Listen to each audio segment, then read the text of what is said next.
to another Monday live stream. It is March, and it is getting close to St. Patrick's Day.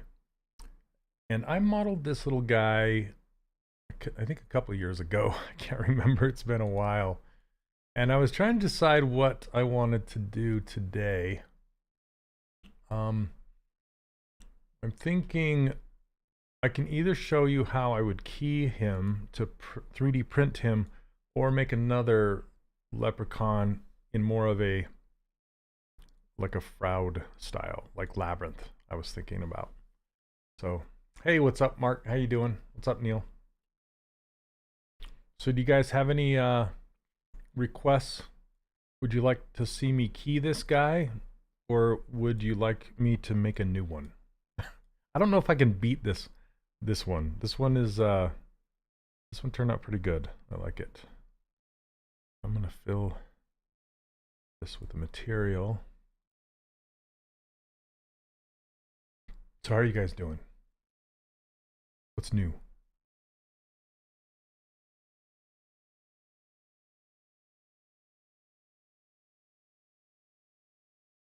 Have these buckles, and I'm just filling them with a different material.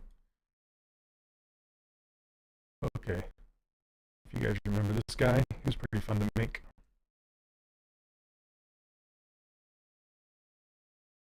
I know.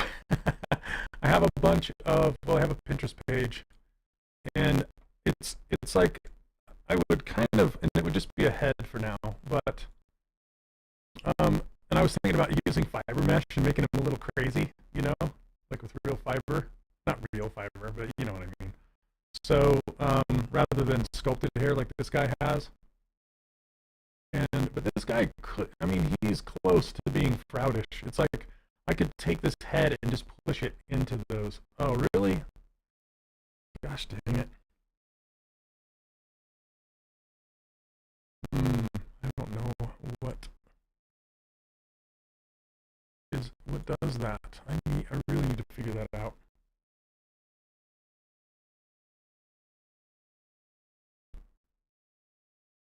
Let me see. Just check something really quick. I don't know what does it. I really don't.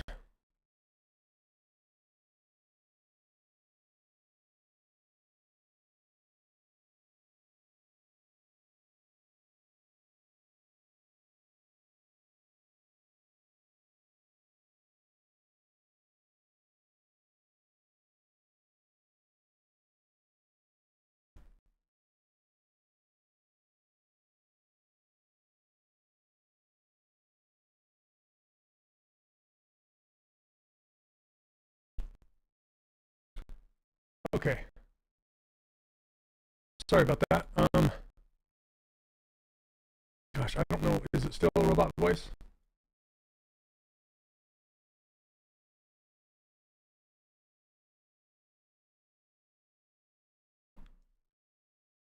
I hope not. Just being quiet for a second. Gosh dang it. All right. If it's going to be a robot voice, I might not be able to stream today. I gotta get to the bottom of that.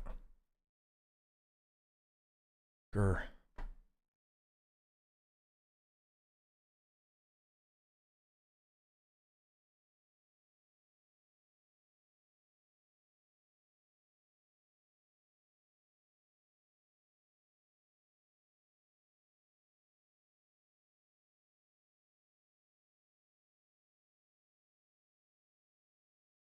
Hello, welcome.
Okay. I'm doing good. Sorry, my voice is robotic because my bandwidth is being choked out, I think. I gotta get it figured out.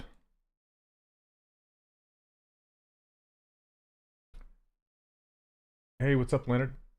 Get road debris during the rain and blew the driver's. Oh my goodness. That sounds horrible. Is my voice still robotic? We're gonna give it a few more minutes. So this is what his coat looks like. Sound is good. Okay. The stream is lagging. Goodness sakes, what is going on? Is the title correct, by the way, Neil?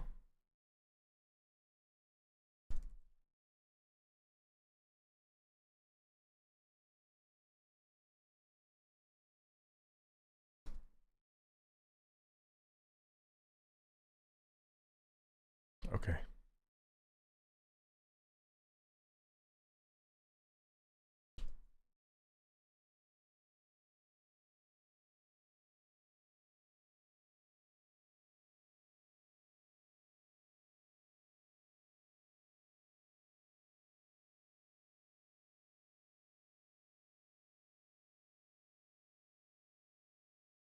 Okay.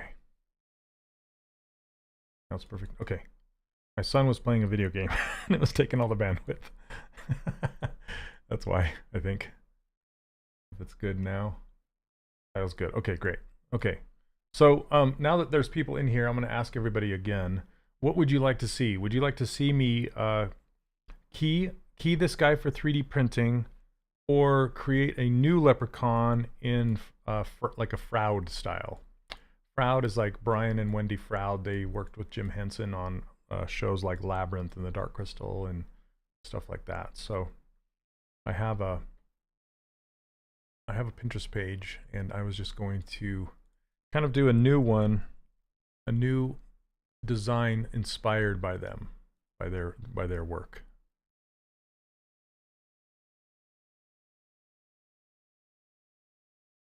So if you're not familiar with their work, this is my Pinterest page of leprechaun-ish type little guys. And their son Toby also makes puppets like this guy. He looks like this. I met Toby at CTN one year. He's hilarious, that guy. So anyway, I was thinking about making maybe making one of these guys. You know, like a new head, but looking at this guy, he's kind of close to the one I already have.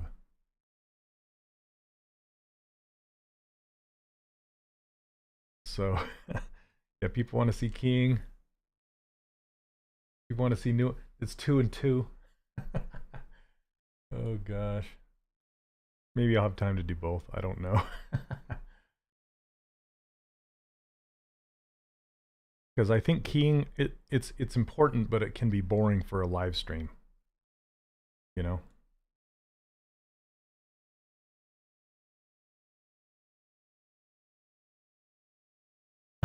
New design key. I have. It's like 50-50 right now. Oh gosh. King, new, king. Hey Leonard, thank you. All right. Well, okay. That being the case, I think new design is winning out a little bit. Okay, we'll just try a new design and we'll push the pieces even bigger. I want to make him kind of older. Thanks, Andrew. I did this during live stream a while back. You can probably find it. Okay, let's start with a fresh. Sorry for those of you who voted for King. Again, I think I just don't think it would be very good for live streaming. Okay. Because it gets kind of boring. How many pieces would you cut this guy into? You know, let me talk about how I would key him really quickly, okay? Okay, so looking at him, what I would possibly do, and it depends on how I would want to paint him. Okay, so keying is like cutting your character up into pieces for 3D printing, and then you put these keys in there so they act as registration marks, so you can line them up properly. Let me see. Let me just grab one sec.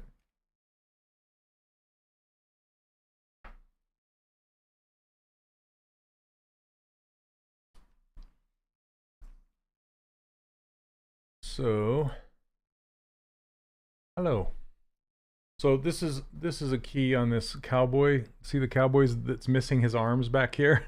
I haven't glued them together because I need to paint him. But as you can see, this little thing right here is a key. And his arm goes up into his body. And this key is a registration mark. So it helps you know which angle to put the arm up inside of his sleeve. Or inside of his shoulder up underneath there. See the little shoulder things hanging down.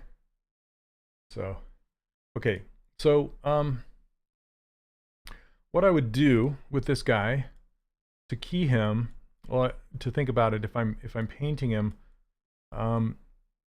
basically what you want to do is kind of hide the seams.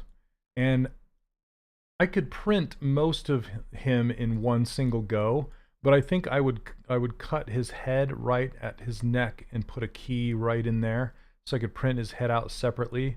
And I would most likely cut his hat off and make that flat and then put a key in the top of his head. That's another one. And then I would either, with this smoke, I'd probably print the smoke separately and have a key going down into the pipe. And then with this pipe, I would most likely print it with the hand and maybe even with the sleeve, but I would probably cut these off at the hand right here and then print the sleeves with the body. But I would cut this wrist right here or have this wrist become the key and go down inside here. And then that would print the hand and this stein at the same time.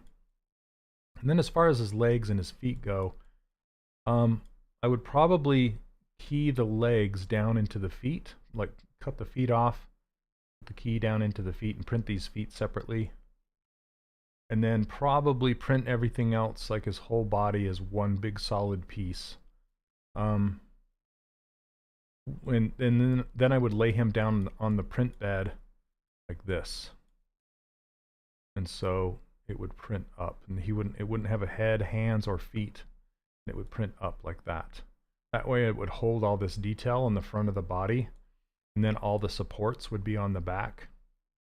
So I would have to sand all the supports off the back when it was printed. So do a new design and add the design decisions for keying along the way. I usually don't do that, Leonard. I'm horrible. I guess I would if I was doing it for manufacturing. You know, like if I was actually doing some articulation and stuff like that, I would most definitely be thinking about it that way. And yes, fitting various pieces together like a puzzle. That's what I would do. So anyway, that's probably how I would print this guy. And I might even, yeah, that's probably what I would do. Cut it apart like that.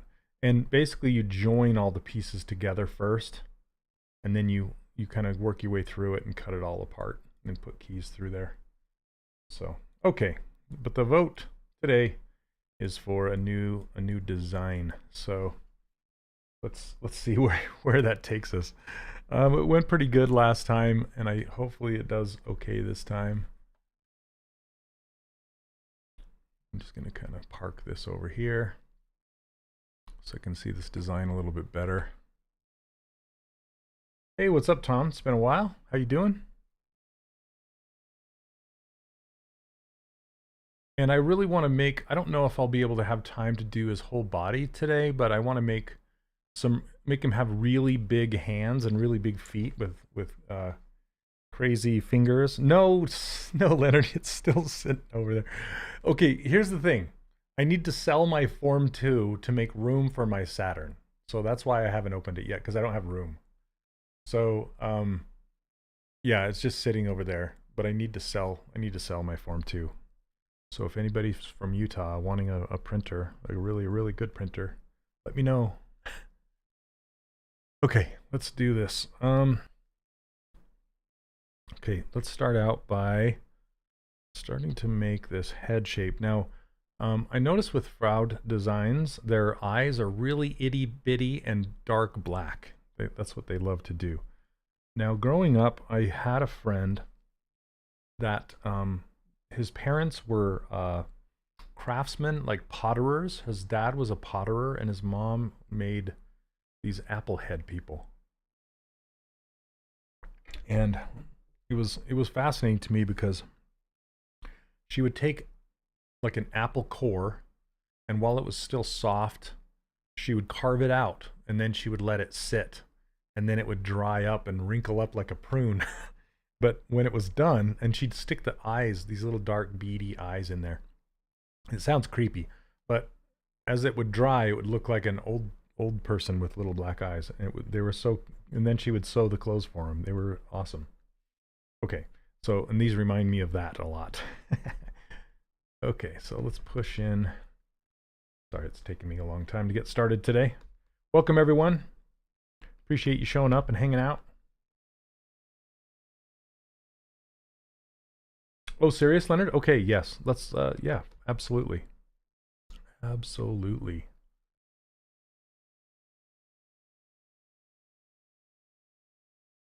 And I've said this before, but I'm going to say it again. If anybody out there doesn't know this, I do workshops for companies. So if you work for a company and you'd like me to do a workshop for your company, reach out. You can reach out to me. My email is shane.olson@3dcharacterworkshop.com. I've done workshops for like Lego and Pixar and mobile companies and game companies. So if you're interested, let me know. Okay.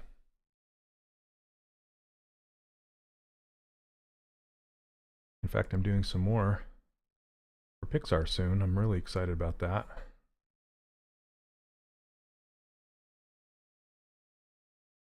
I also do workshops at conventions.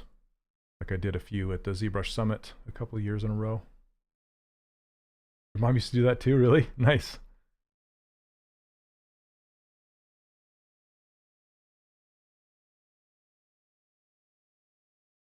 Okay, these are going, they're not going to be eyes. These are going to be eyelids, like really heavy eyelids. Thick and baggy.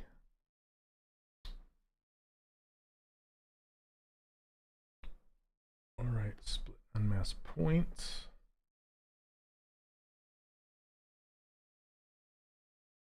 Let's get some music going. I'm listening to nothing again. I always do that. I put my headphones on and then I don't listen to anything. Okay, here we go.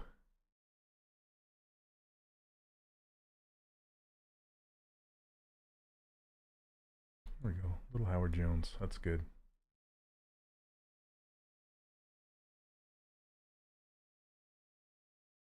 Okay, now I want to take these and duplicate them because let's hide the bottom ones, and I'm going to take this clip curve brush and squish them.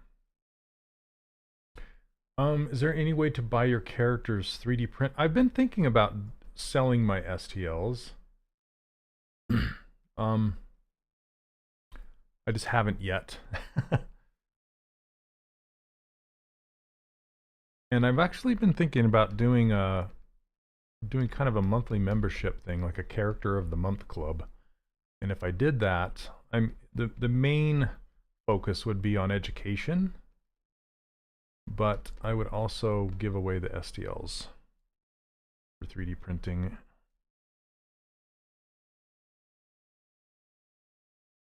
So I don't know how many people would be interested in that. How do you create that short menu? I actually have a YouTube video on exactly how to create this menu. So if you go over to 3dcharacterworkshop.com on YouTube, you'll find the link. And Neil, you can't post links inside of YouTube, correct?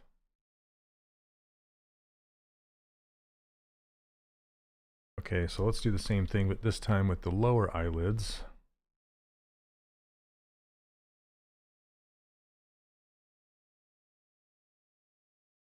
Okay. Yep, you're welcome.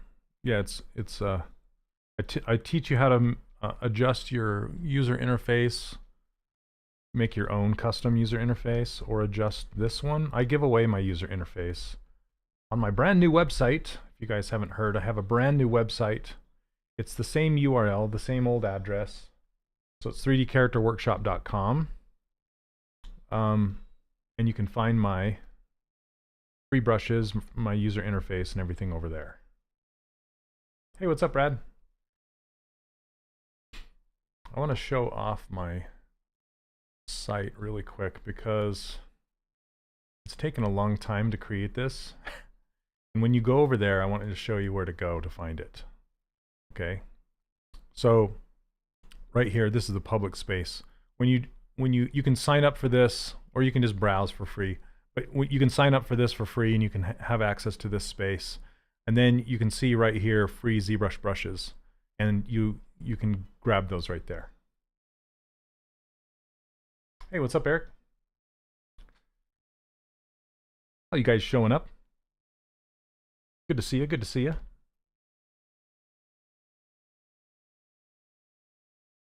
Oh, don't crash. Don't crash.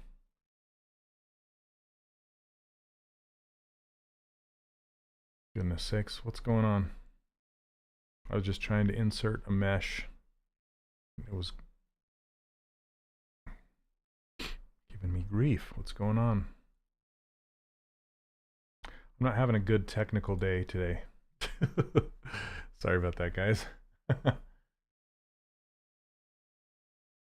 Oh gosh, I might have to hurry and build this again. Good thing I'm not very far. Okay, I'm just gonna close it out. And we're gonna go. These are all my these are all my notes.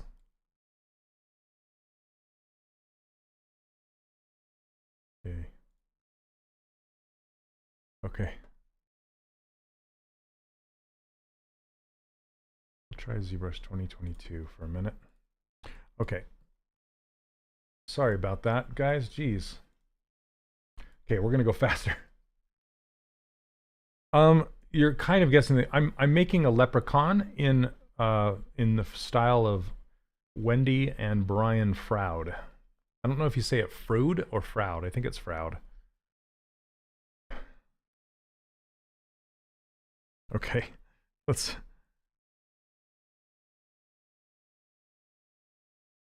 I'm gonna concentrate because I'm gonna move fast now, really quickly, and get back to where we were.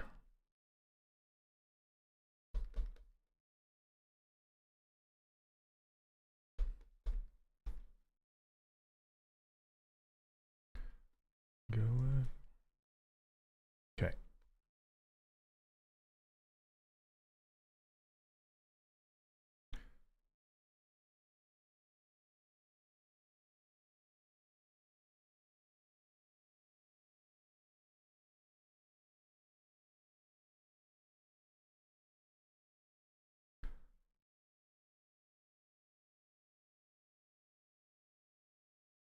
Sorry, I'm kind of in speed mode here for a second.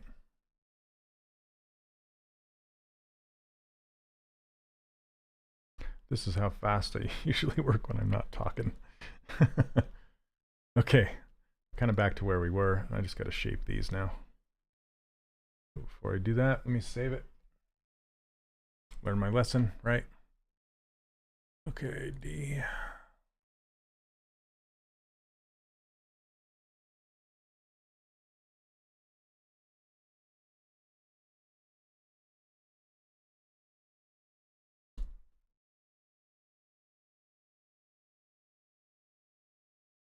Hey, how's it going? Welcome, welcome. What's going on? I'm having technical issues today. First it was a laggy stream, and now it's crashing issues. So let's make Pinocchio.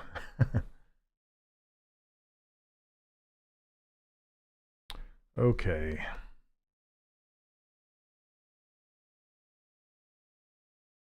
Just gotta make up for some lost time. Looks like a Muppet.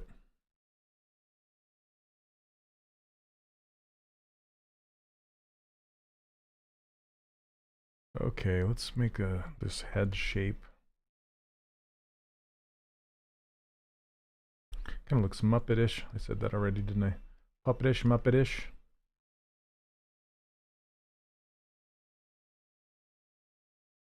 Okay. Very Muppetish. So I noticed with the Froud designs, they always have these really wide mouths with this really fun kind of puffy cheek meat stuff.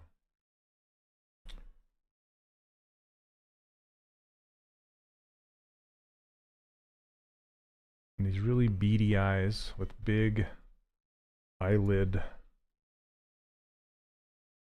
areas. Hey, what's up, Matt? Just a quick peek. Yeah, I'm just kind of, I'm making a leprechaun. Well, I'm trying to. A different design for a leprechaun here.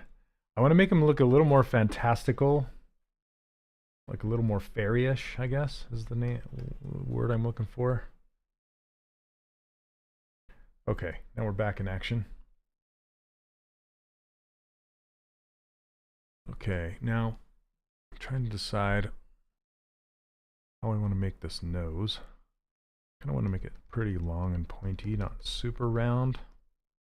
I'm just looking for an interesting look.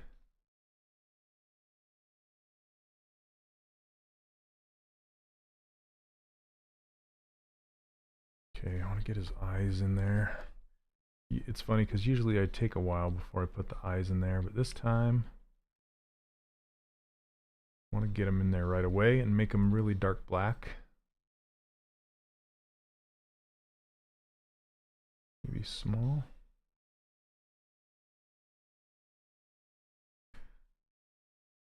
And split them off.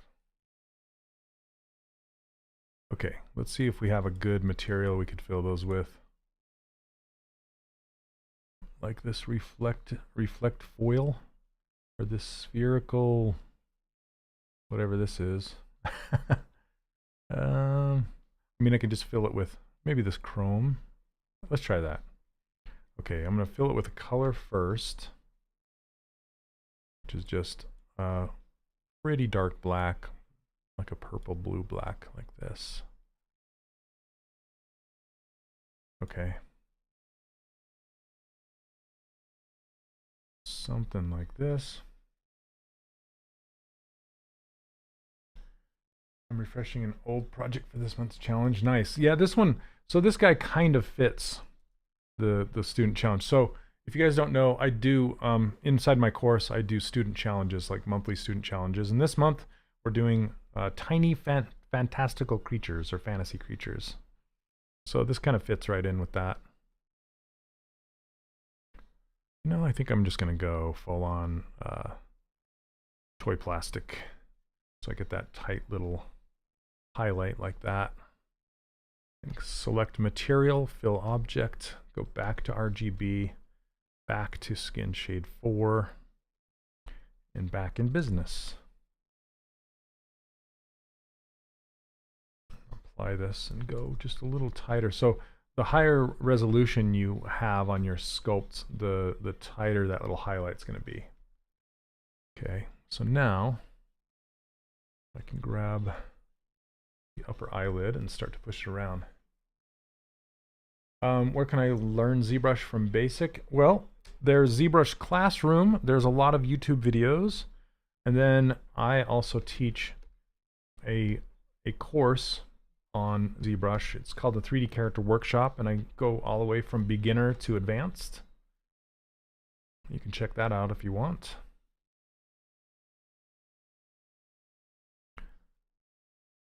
Now I want this really kind of diagonal.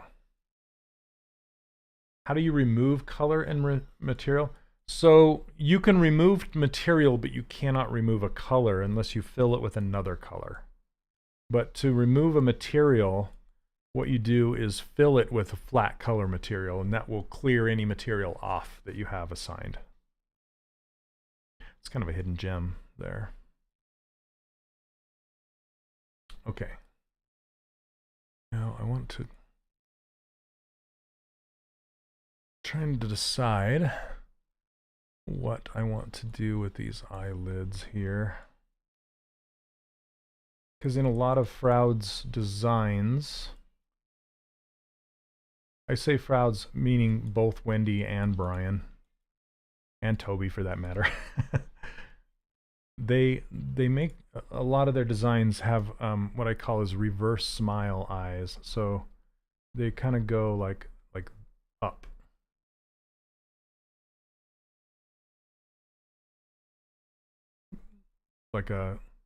That's kind of when people say they have a twinkle in their eye, that's kind of what I think of, is kind of that smiling, mostly closed eye with an, yeah, the bottom eyelid is kind of an upside down C shape, like that. Something like that. Okay.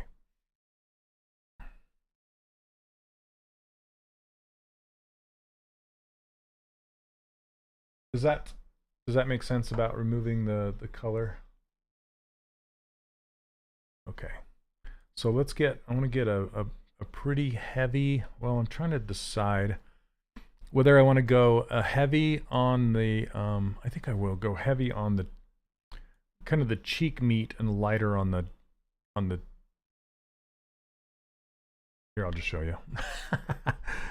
maybe a little of both. Okay, so let's get some more pieces in here and I'll show you what I'm talking about. Okay.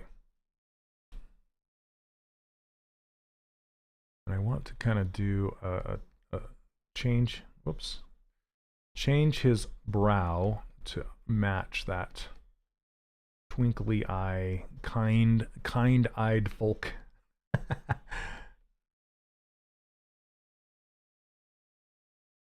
There you go, just kind of this, kind of he's listening to you and caring and kind-eyed.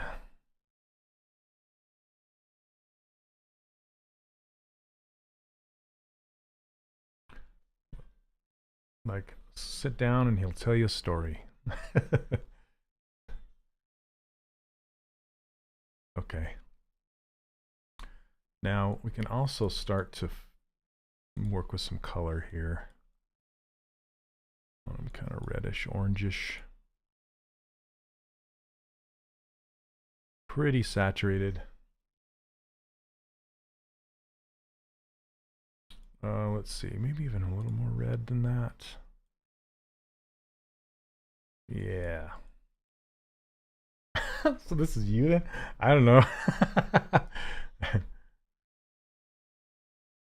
appreciate it though. Okay.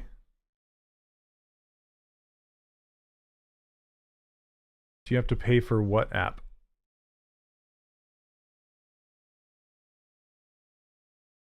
This for the sculpting application that I'm using right now? This is, I'm using ZBrush, and yes, it does cost. It's a software. If that's what you're asking. I also want to give this guy elf ears. Come on, there we go.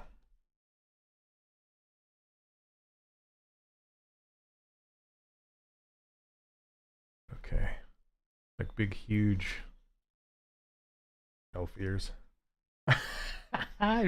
Well, I mean, it's a leprechaun, right? It's like they're happy and joyful and, yeah, maybe a little tipsy.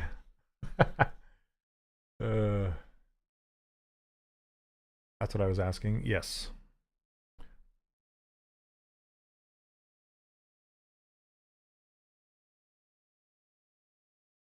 Oh, was somebody asking about the the size of the triangles. Okay. How do you identify or shape the eyes and eye sockets from the concept in stylized character with more deformed heads? So basically I look at three different things. I look at the shape of the eye itself, the eye opening itself, and that's one thing. And then I look at the shape of what the eyelid is making, or eyelids. A lot of times you don't see the lower eyelid, but the upper eyelid, the line that it creates across here, and then the shape of the socket itself. So those three components will make up the, and once you hit those three and match the shape of those three things compared to the concept, it usually dials things in quite well. But on this guy, I'm not really using any one concept. I have a whole bunch on a Pinterest page that I'm looking at. So it's kind of a cluster combination of several different things. Hello, Dennis. Welcome.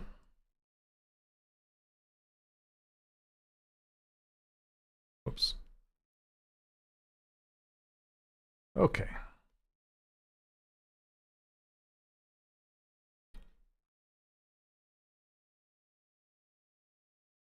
I'm just going to try a little bit of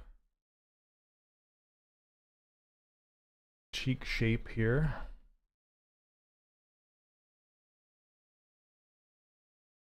Just to kind of get a plane happening right there. But the big one I want is the one going around the outside of the mouth.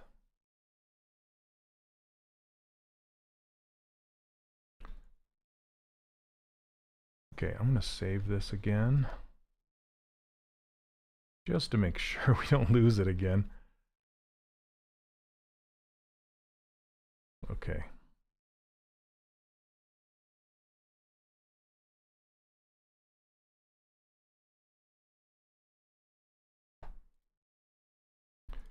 Okay.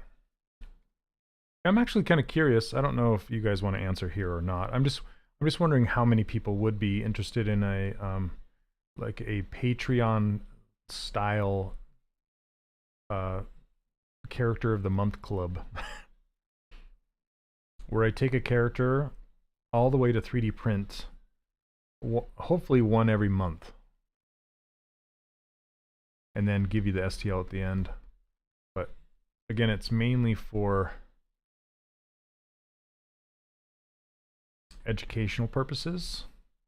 So it wouldn't be like the Patreons that are all about the STLs and all the, it's not necessarily like that, but more about teaching you how to do it, you know? If you want to learn how to make your own toys and characters to print.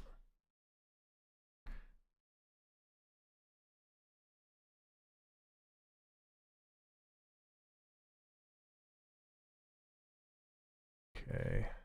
I think I'm just going to turn this head into the top lip and then make a new, give him a bottom lip. Or I could make a new piece.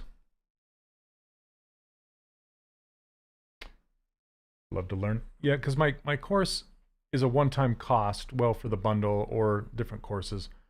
And it can be quite expensive for people, but I was thinking about making a monthly, more affordable subscription style learning thing. More affordable.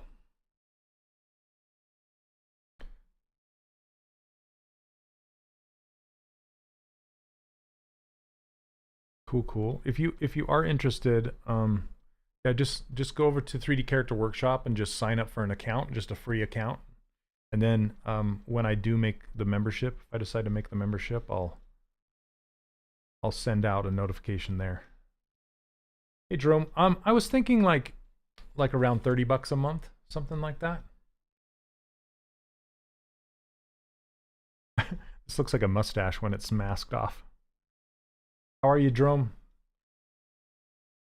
Good to see you. Good to see you, even if it's virtual.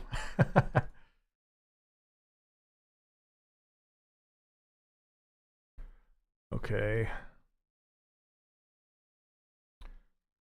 And I may use ZBrush. I may use other programs as well.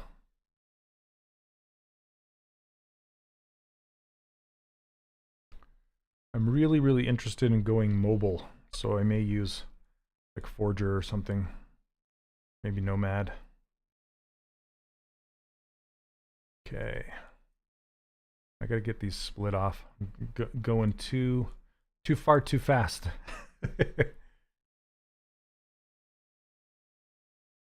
Okay, auto groups. Let's do a mirror and weld. Hopefully this works. Yes. Well, thank you very much. Looks funny. Yep, it's getting there. I'm still in the block out phase, so it's gonna look funny for a while. But I'm intentionally trying to make him look like funny. So if those of you just joining, what I'm trying to do is make a leprechaun with the influence of Brian and Wendy Froud. If you guys don't know who they are, they contributed a lot of designs back in the 80s to the Henson Company on things like the Dark Crystal, Labyrinth, like all the Goblin designs in Labyrinth are mostly their designs. And then they have a son, Toby, who is actually the little baby in Labyrinth. And I had the opportunity to meet him in person. It was like a complete surprise. But I was at CTN one year in Burbank, and he just so happened to be there. And it took me a minute. I'm like, "You're who are you? You're the what? You're..." Anyway, he's an animator at Leica now.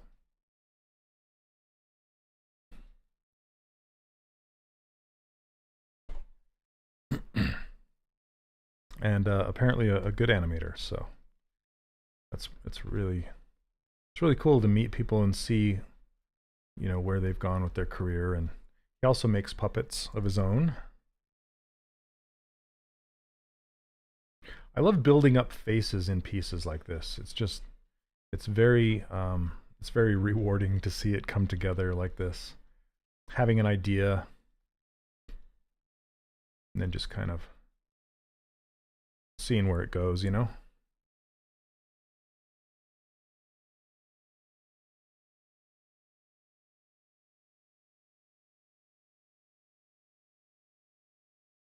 I'm just kind of tucking.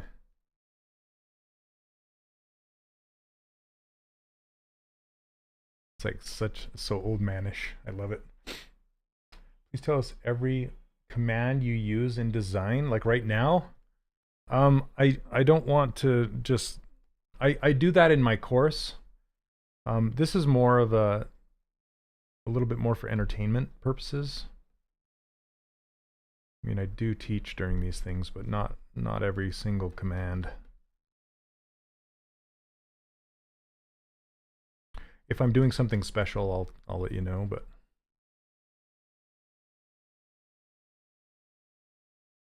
okay.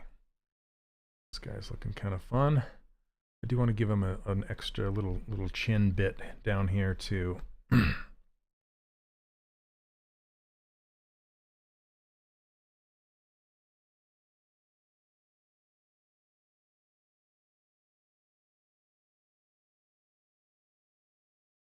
People change their hotkeys to fit them, so that might confuse a lot of people. Yeah, that's right, Wilberth. I only use one hotkey, and it's the number 2 on my keyboard to access my menu right here.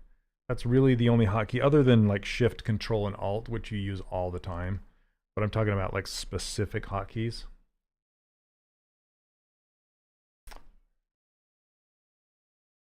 Looks like you without a hat, Tom.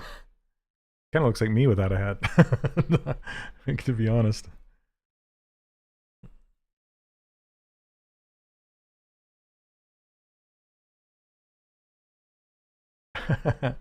I thought that's what you meant.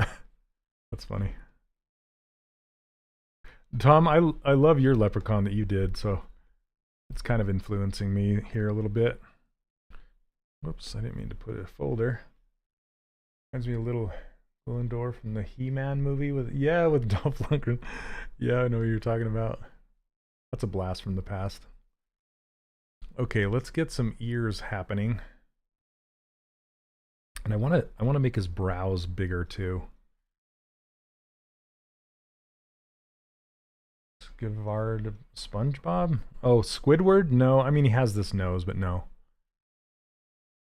Not Squidward. This is supposed to be a leprechaun. But what I want to do is bring this up and curl it around. Let's see.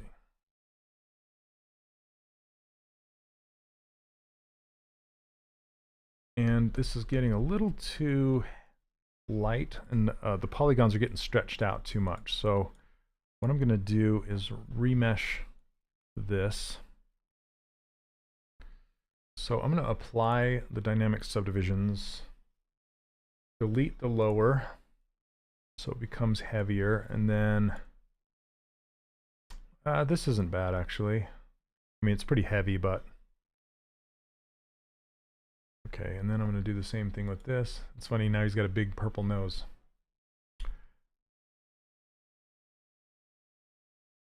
Okay. I kind of want to make his nose rounder, not so dropped, because it does kind of look like Squidward.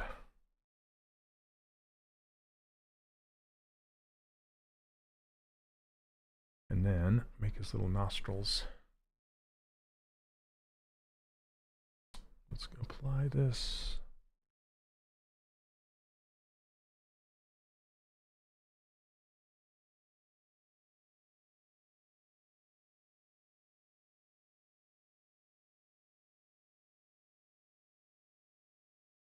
Kind of reminds me of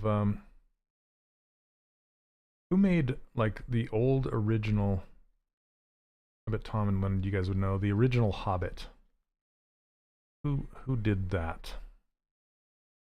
They always had like these drawn like little cheeks and stuff, little cheek circles. I'm trying to remember who. And I think they did The Last Unicorn too.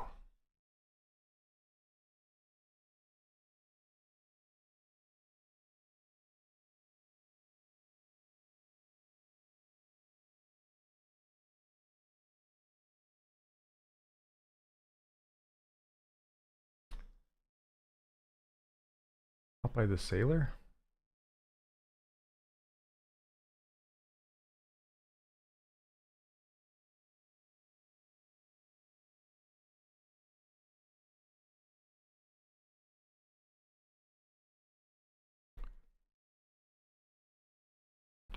Okay, let's get...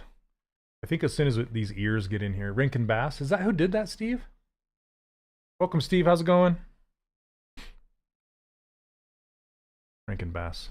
Man, there's a delay going on here today. I think I asked that like 5 minutes ago.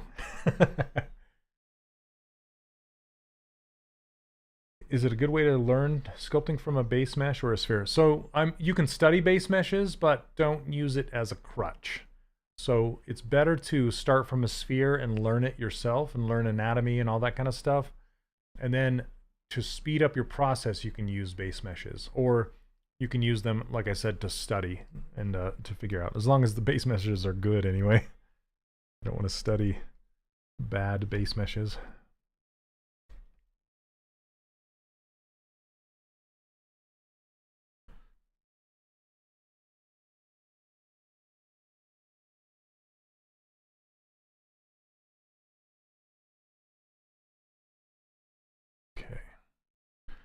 I think, like I said, I think when I add my ears on here, it's going to really make it look like a fairy creature, I guess. I want to give him kind of this little short, dumpy body with huge hands and huge feet. If you're doing a character for animation besides retopology, what would it change in the workflow? It depends on if it's going to film or game. Because in film, your mesh will get subdivided and rendered, and in games it will get, you'll do retopology and then you'll transfer the high resolution color and stuff to maps that will then get transferred. So you just kind of have to think about overlaps, and you don't want to have too many layers of geometry on top of each other because you're going to be baking things. I'm just going to build up these brows a little bit.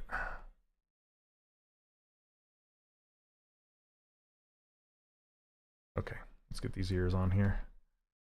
Use this one.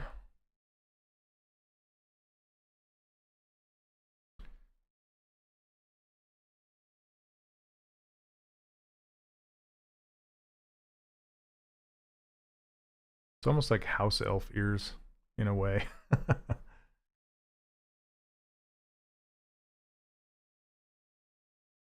Okay, just really quickly, I need to save this.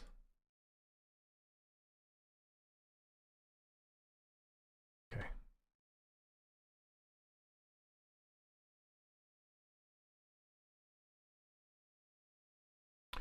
Now, a lot of people go like, what are your favorite brushes to use? What do you use the most? And what I like to say is I use the move brush the most. I don't use very many tricks. I just move stuff around. Thought I was doing Dobby. It kind of looks like Dobby. It kind of looks like a house elf, but it's not. I'm doing a new take on a leprechaun that's inspired by Brian and Wendy Froud. I'm looking at a whole bunch of reference images. I have a whole page of them up on my other monitor.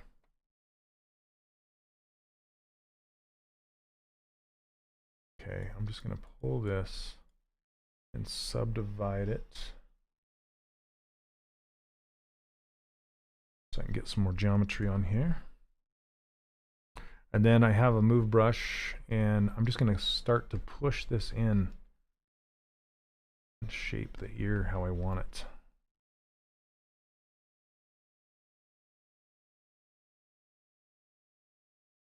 You be careful doing it this way because it will introduce lumpies. Give you a case of the lumpies, but then you can just kind of smooth it out, relax it. So there's a secret smooth algorithm that you access by, it's called relax, and you access it by letting go of smooth while you're smoothing. So in other programs it's called relax, and it will just kind of relax the geometry across the surface. Okay, now I have this.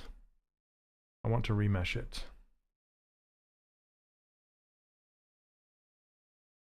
Kind of like that little notch in there.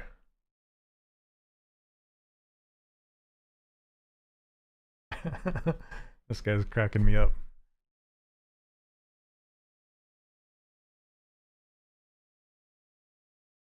Okay, so see how I'm stretching the geometry out? I'm going to subdivide it once. Delete the lower, and then let's Z-remesh it. So Z-remesh it at maybe a 2. See what it gives us.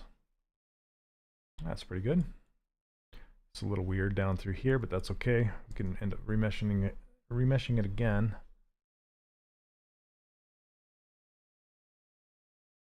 And still using the move brush. I'm going to do like a second layer inside the ear, just kind of curling around up through here. Do you combine these meshes? If so, what method do you normally use? Sometimes I'll combine them, sometimes I'll leave them separate, but what I use is a method called remesh by union, which you find, I don't use Dynamesh. I used to, but I don't anymore. And you can find that inside the gear right here, remesh by Dynamesh. All of your pieces just need to be in the same subtool, and then they'll all get stitched together. Okay. So I'm gonna do another layer here, another level. Is there a way to Z-remesh without losing too much detail? No, not really. It's a way of, it basically rebuilds your entire mesh and rebuilds everything. So if you're going to be doing details, you should wait until later if you're going to be remeshing. But what you can do is duplicate your mesh, remesh that, subdivide it up, and then project the details from the old mesh to the new mesh. So you can use that, yeah, or you can use history project as well. So that's another thing you can do.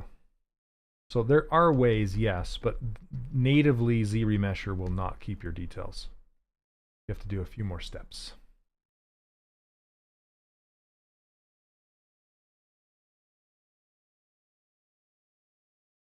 Okay, now I just kind of want to build up.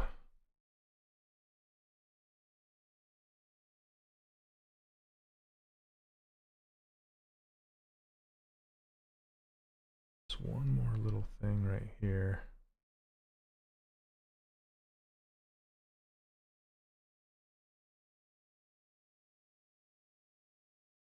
This is just a cloth brush. Nothing special. He does totally look like a house elf, doesn't he? Okay.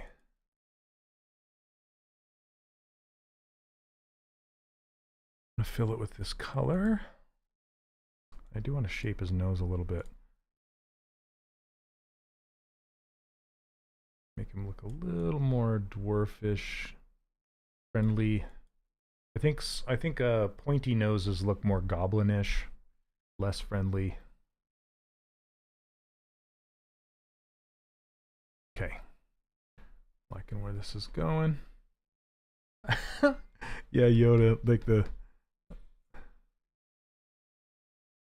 peach skinned Yoda.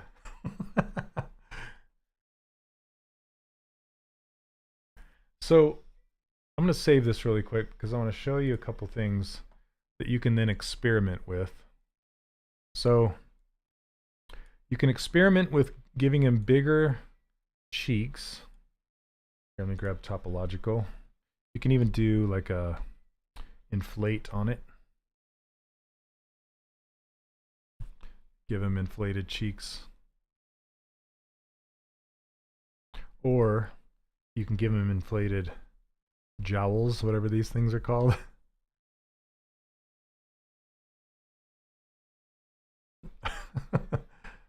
It's just kind of funny.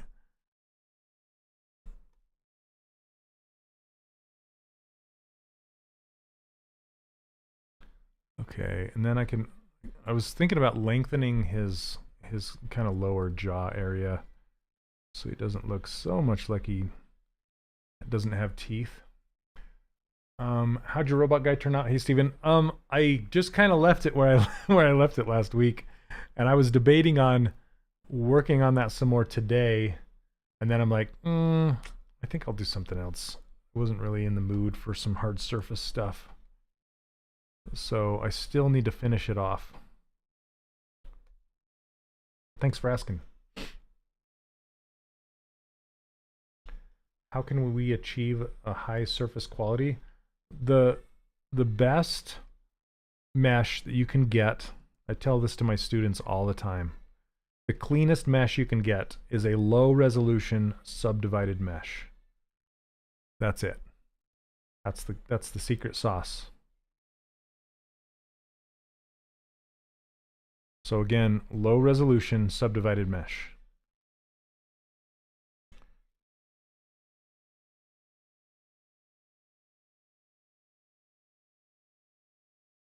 That's a little too heavy on those lids. Maybe I'll just make them dark. I kind of want them like puffier. See if I can make him puffier. Named him Potato Man. He does look like a potato man. Okay. I can't wait to get hair on him. I'm going to try with fiber mesh and see what I can do with fiber mesh. Okay. So let's give him a little, kind of a little dumpy body. Where are we at? We're an hour in. Okay. Got an hour. About an hour left. You're not wanting to do hard surface. It can be tedious. Yeah, well, it's just not that great also on a live stream, I think. I just like to make progress. And hard surface stuff is a slow burn.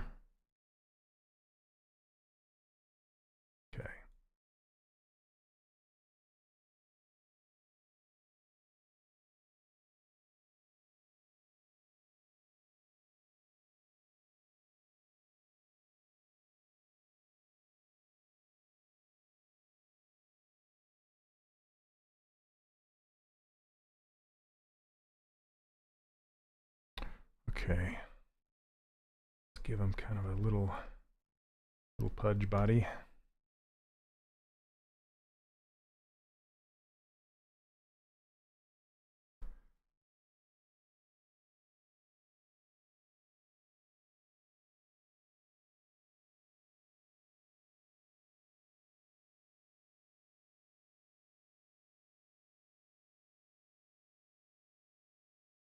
Okay. A little neck. Kind of a heavy bottom.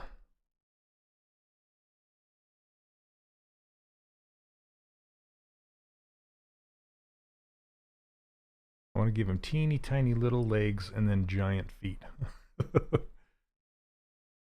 So let's see how that goes.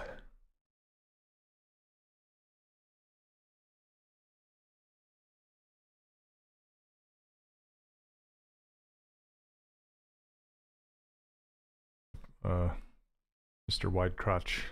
Maybe like this.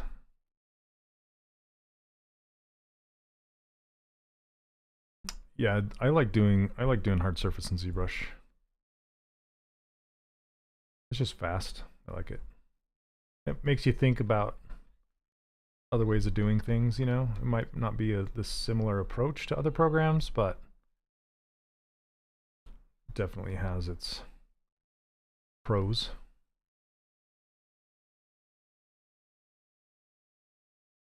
Make him a little bow-legged. No. Okay.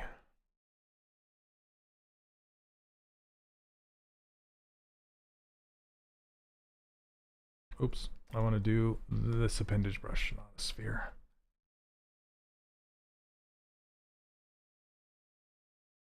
And I do give away these brushes for free over on my website. It's at 3dcharacterworkshop.com if you want them all.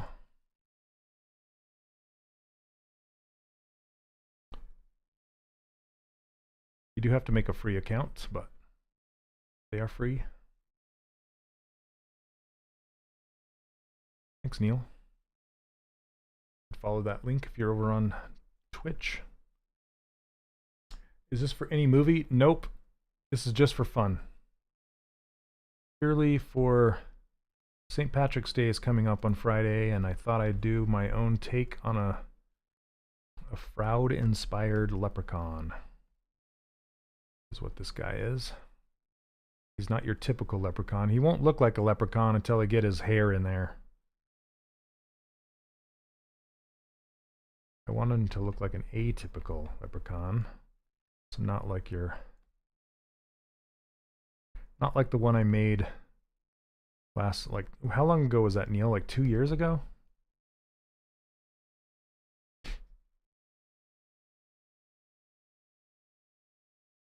I'm gonna give him, I want his feet to be huge.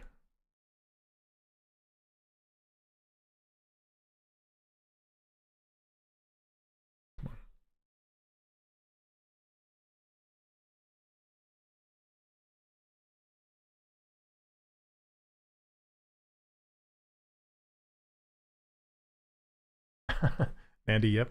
Little drumstick. Maybe that's his name, Drumstick. Okay. And I want to go even bigger with these feet. Like really big. Like make the animators hate me big. 2 years ago. There's a bit of texture with Froud's folk. Are you thinking of going that direction? Yeah, they have lots and lots of clothing and all sorts of stuff. So, yeah, we'll have to see how that goes. I might just give him a little easy pair of overalls, maybe like have shorts on them that only come to here or something, with suspenders. We'll see. We'll see how it goes. Oops. Okay. Then let's turn him out a little bit more. Bigger. There we go. Okay. Are you working with a pen? Yes. This is it. It's a Wacom pen. I'm working on a Cintiq, a Wacom Cintiq right now, but it's not necessary. Just any tablet with pressure sensitivity is good.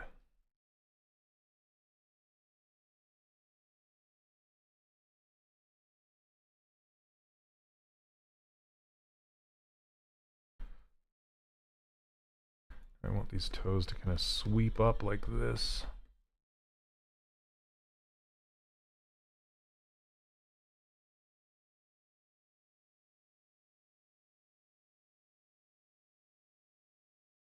Hey Sammy, welcome.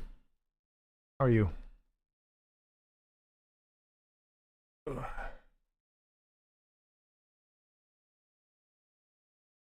Let me see, you worked at Disney, right? Did you learn your workflow there? Do they use this workflow there? I kind of developed this workflow as I was working there. So I developed this workflow based off of the old Preston Blair animation books.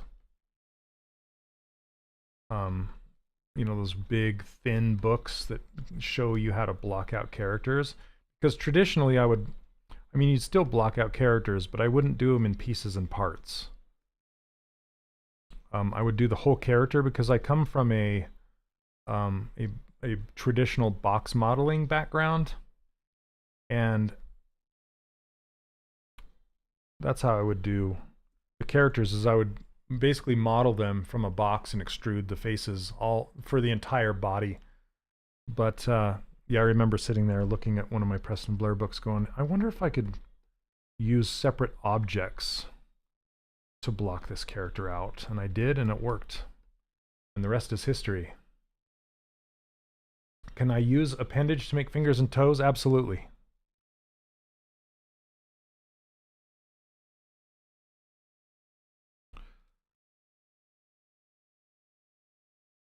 I want to make a big old space between the big toe, and the next one. Because it's funny. I might just give him 3 toes.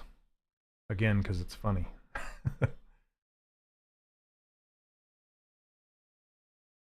Like that.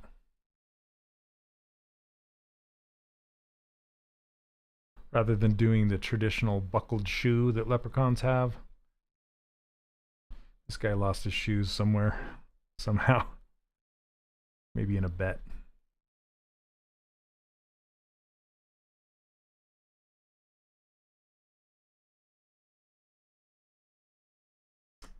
Gene, I just wanted to ask that, is it a must to be okayish in realistic models to be good in cartoonish characters? I mean, in my opinion, realistic characters, well, stylized characters are based in realism. So it's not like you can't use stylized character as an excuse to make, because I see a lot of people go, you know, they'll look at it and they'll go, hey, that's wrong. And then people go, well, it's stylized. You know, it's like, well, that's not really how it works. But with realistic characters, I can do realistic characters. I just choose not to. It's just not my thing. But I still need to know the same anatomy for both stylized and realistic, because that's just how, like these toes, for example, the way the foot hooks to the lower leg is the same. I mean, you can do it differently, but then it will look wrong. So they're kind of one and the same, you know. It's just, I feel like realistic characters have a little more texture to them, a little more time put into the details of them, but the base is the same. It's based in reality. But yeah, please don't use stylized as a crutch for bad modeling.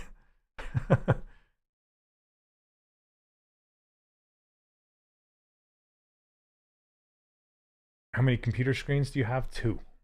But one of them is ultra wide. So kind of 3.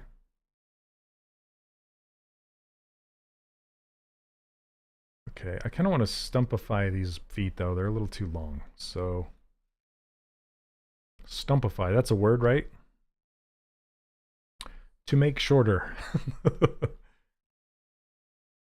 Let's Let's see, I want to blur this mask out.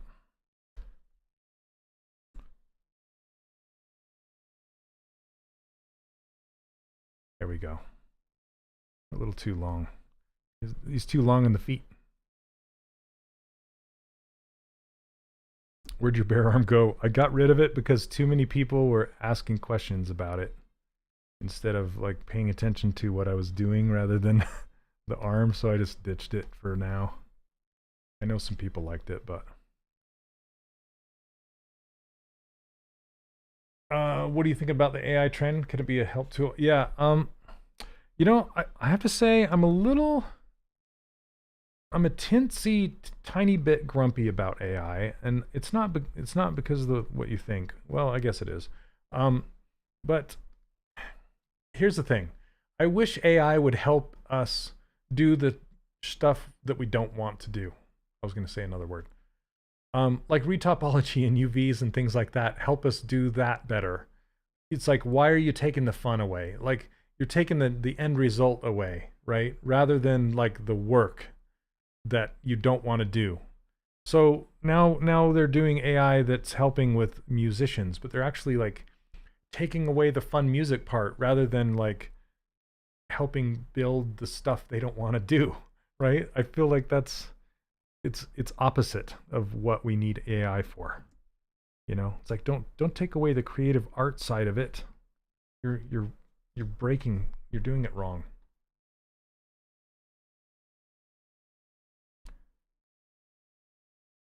Yeah, put a tattoo on the arm that says it's an overlay. This is an overlay. That's funny. Anyway, that's kind of that's why I'm grumpy about AI. It's like, help us do the things that we don't want to do, please. Don't be doing the things that we want to do.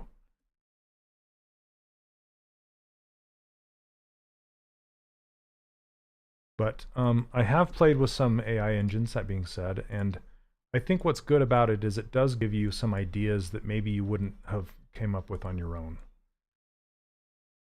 Like, for example, I could have made like a prompt that's like fraud-like leprechaun or something like that and I bet it would give me some pretty interesting things that I could then just put into my reference bin with everything else.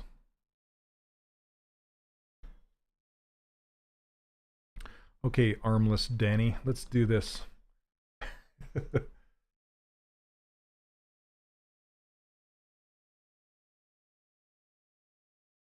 Let's give him a better neck, and I gotta figure this part out up here.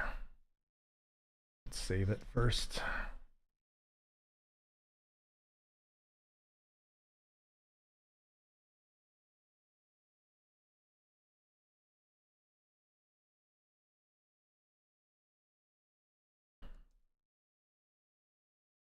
Okay.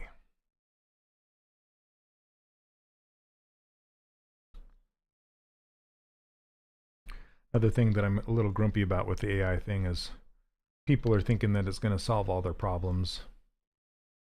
And it's not, because things still need to be art directed. You can't just input something and expect to get the perfect thing out, you know? So I'm not too worried about it that way. How to center my model for mirror and weld tool if I lose my center. You just kind of put it back in the center. So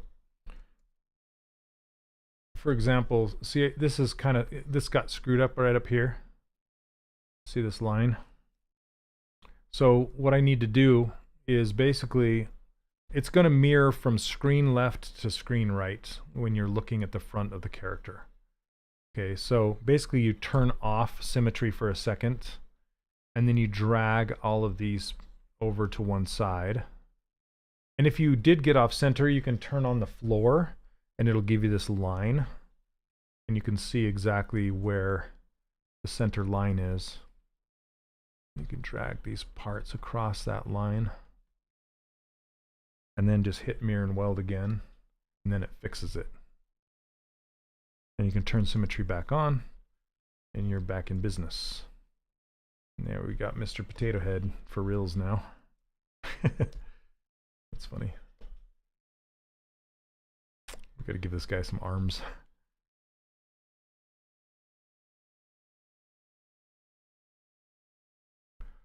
Okay, I also want to give him some really big kind of goblinish type fingers.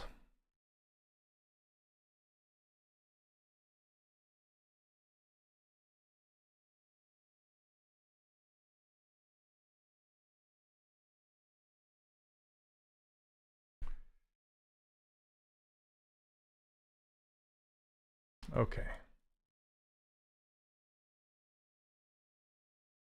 Again, if you guys want, I give away my my user interface and my brushes for free. If you want to go grab those, you can. I've changed up my website, so if you've been there before, it's all new. And it's more of a community now. I have my courses there, but it's also a community. It's kind of like a free Discord. But it has my courses there as well.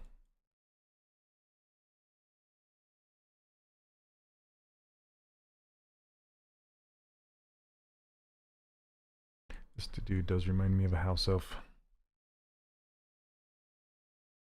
Okay. Raise his arms up just a little bit so I can clear that armpit out. It's not, I don't want to weld his arm to his body, you know? So, okay. It's interesting too seeing, I've been playing Hogwarts Legacy. So I used to work at Avalanche Studios, and that's the game that they made after I left. And it's fantastic. It's absolutely fantastic. And it's just really interesting to see the goblin designs in Harry Potter. Just because they're kind of proportioned like this, and they have gigantic hands that like drag the ground because they're so long. So I kind of want to riff off of those hands that are similar to that.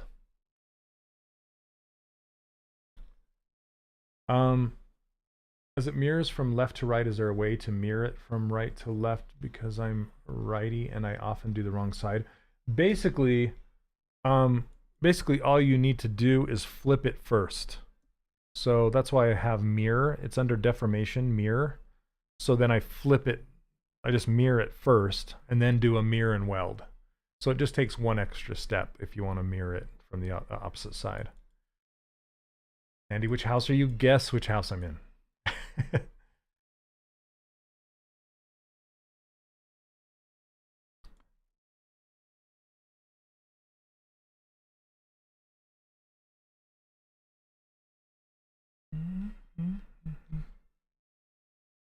Okay, just like the foot, I want to make these huge.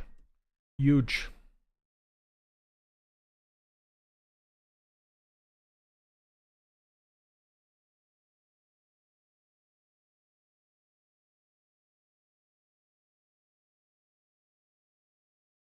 Let's get that arc going on in there. Best house of Hufflepuff? Nope. I do like that house though. Hufflepuff looks like a place where this guy might live.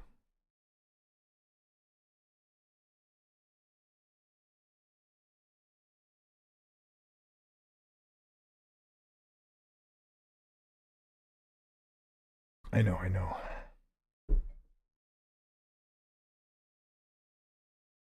My son's a Hufflepuff.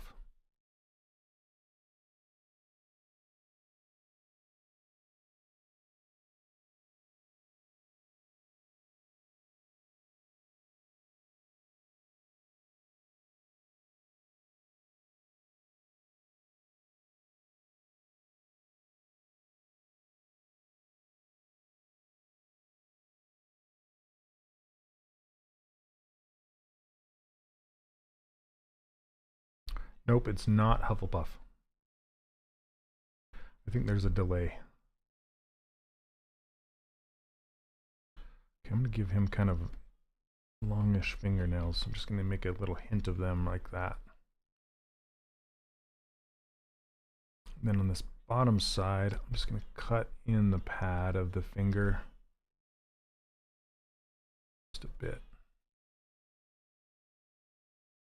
I usually don't do the bumps on the bottom of the finger unless the character is older, like this.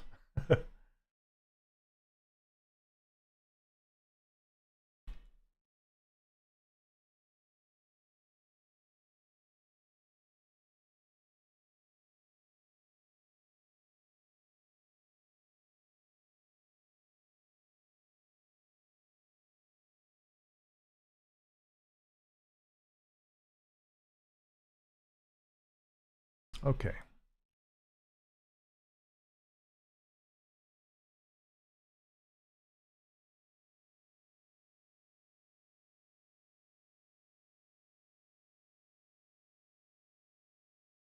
Oh, I'm going to bend this other one, I think. That's how long you've been into 3D, and how much time do you think will a newbie take from now to get at your level? Well, you probably don't want to hear this, but I've been doing it for 22 years. So quite a while, but I've only been digital sculpting for the last 8 years. And it depends on how much art skill you already have, I would say. Because art skill transfers. Like if you already are a sketch artist and you know about anatomy and things like that, you're going to have a much easier time than someone that's just coming into it fresh. But I've seen some of my students pick it up in like the first year and do really, really well with it. But it's just like learning anything, you know, you got to practice. It doesn't happen overnight.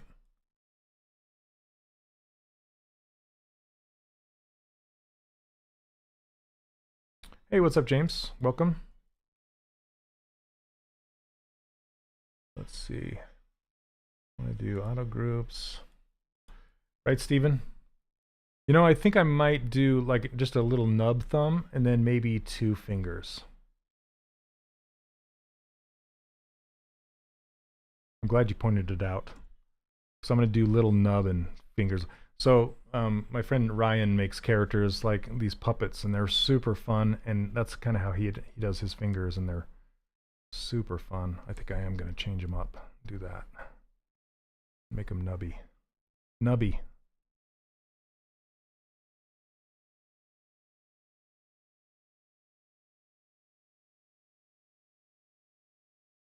I sign in your website. How can I learn? Well,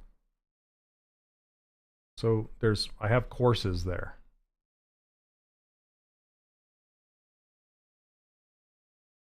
So I'll pull it up really quick.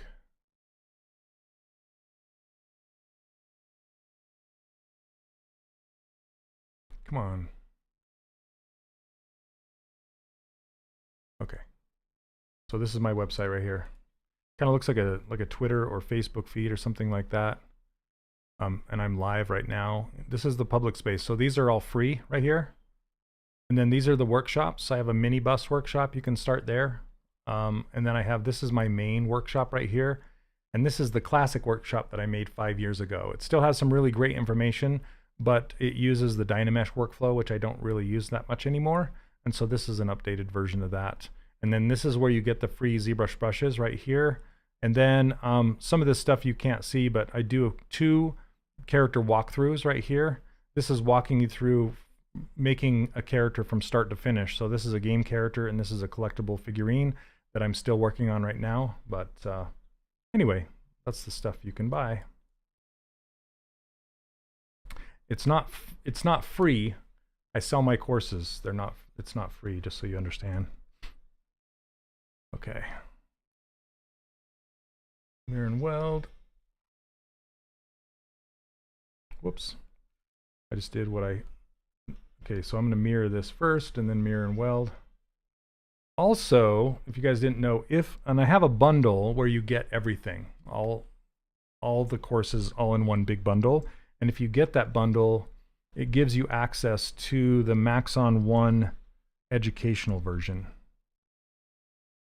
You have to get the bundle to get that.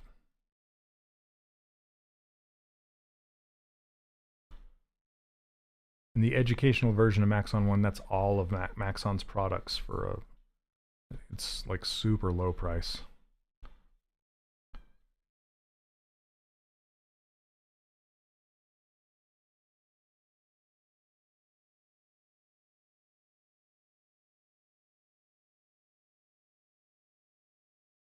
Thanks, Steven. I was just on autopilot making these fingers like I usually do, but I want to make them little nubbies. On your workshop tutorials, can I use ZBrush Core? Unfortunately not. Yeah, you need the full version. Just like I said, if you buy the bundle, then you get access to the educational version of Maxon 1, which is like $10.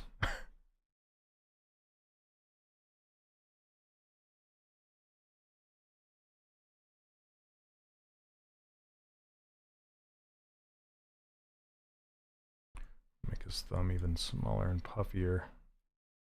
Yeah, that feels pretty good, I think.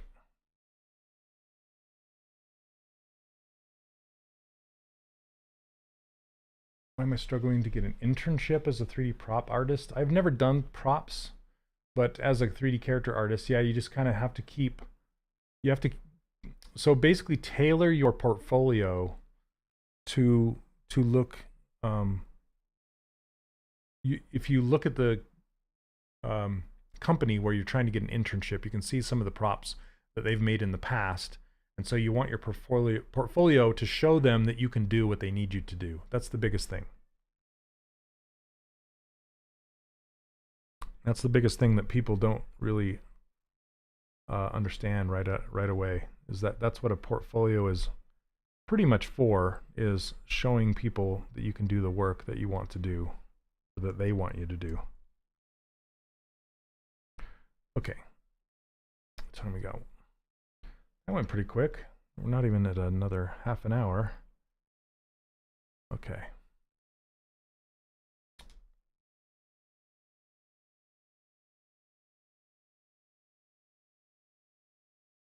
Okay, let's try, I kind of want to try to make him some dumpy shorts with suspenders and maybe a long sleeve shirt or something. I'm just kind of looking at this other stuff. Yeah, could be fun. Okay.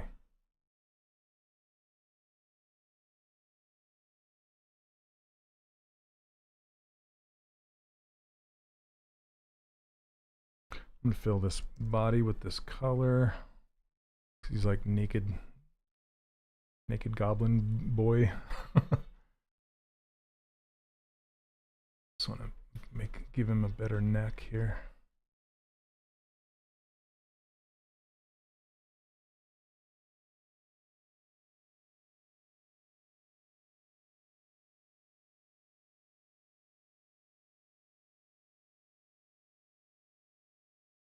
Okay, that's better. So now we can I can make his pants, trousers, whatever you want to call them, shorts out of existing geometry. So we can just go to the subtools, grab his body and then duplicate it, and then delete everything that's not the shorts. I like to say that. Like maybe this, and maybe this. So like just shorts like that. And then we can hide the rest. Okay, why did that disappear?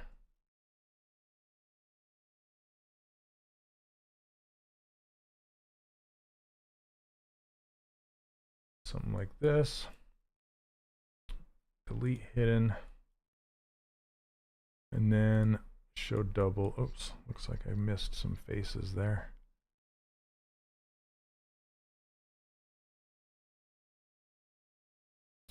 Let's see, let's try it again. Let's go a little higher with them.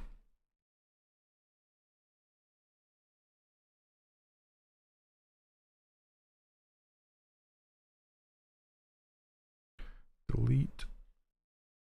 Hidden. It's just hidden. I'm just making it shorts. I gotta hide it so I can see what I'm working on. Okay, and then I'm just gonna do fill or close holes. We'll just close this off. Yeah, Steven, I know, right? Okay, so I'm gonna take this and I'm gonna do a remesh by union.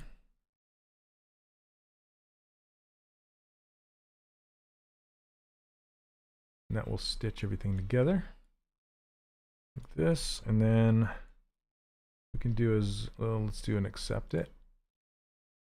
Turn symmetry back on, and then go Z remesher, keep groups. Turn smooth groups down. I'll keep this at 5. Detect edges. Let's try that. Yeah, not bad. Let's do it again, half. Again. There we go. Not bad. And let's make this like a dark brown, maybe.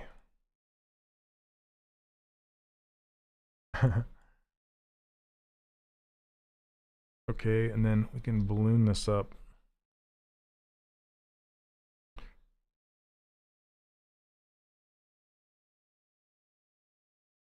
Can I apply for a job to you? What do you mean? I don't hire anyone. Definitely looks like me when I'm in the mirror. Like, good morning. Wee.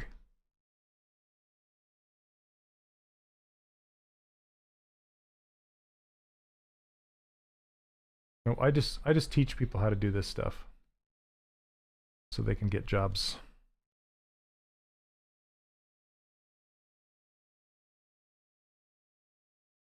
I think I want to make, now that I've made this, I want to make his shorts like a lot higher. Hey, what's up, Maniac? So I'm to do that, I'm basically just going to grab this top and extrude it up. I should have done it the other way. I wasn't paying enough attention to it. Polygroup all, extrude, and we'll just pull it up like this.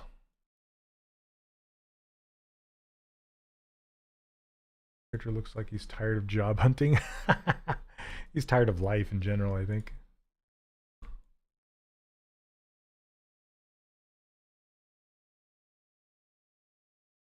He's supposed to be a leprechaun, but my own kind of take on a different style of leprechaun.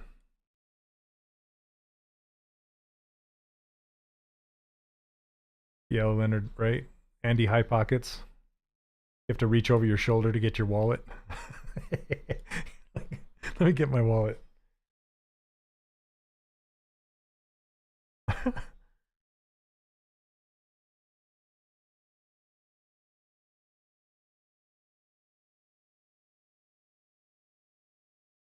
just gonna insert a bunch of edge loops and pretend that I made it correctly. There.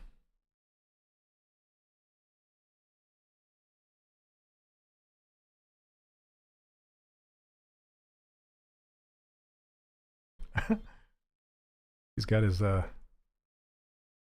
suspenders pretty tight.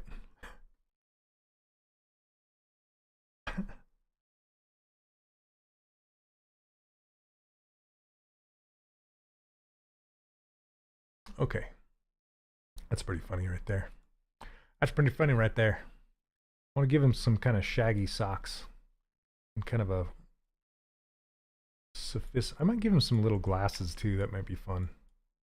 Well, before we go, let me see. What are we at? 1:30. Okay, we still got a while. We still got a while. Yeah, it's almost like he's wearing a barrel. Sort of. I thought about that a little bit, but Steven, yeah, back in my day. Yep, it's like from that Saturday Night Live, and we liked it. We loved it. Okay. let's see, I might be able to just steal. Yeah, I can. I'm just going to steal. So typically I'll draw, if you guys have watched my streams before, I'll draw the topology to make a belt. But this, I can just steal the geometry from this. So let me save it. Okay, and then duplicate.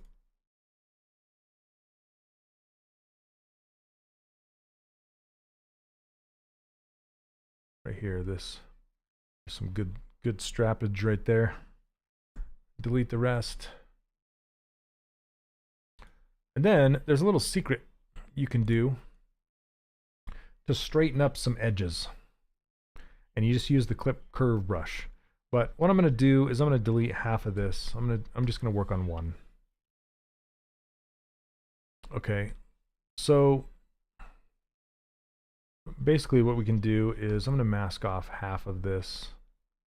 Let's see, transpose edge loop complete. Okay. Now that basically what I just did is I masked off one edge loop of this, which is this internal one, and see how it's all squiggly. Basically I can use this clip curve brush, and let's see which side. Okay, this side is the one I'm going to clip. So basically what I want to do is aim the faded side of this line towards the geometry. And basically it's going to pull all the geometry to the white line like that.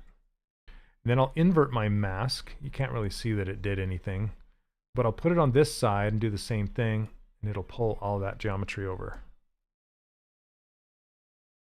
And then I'll just shrink these up. And now we have a nice straight strap.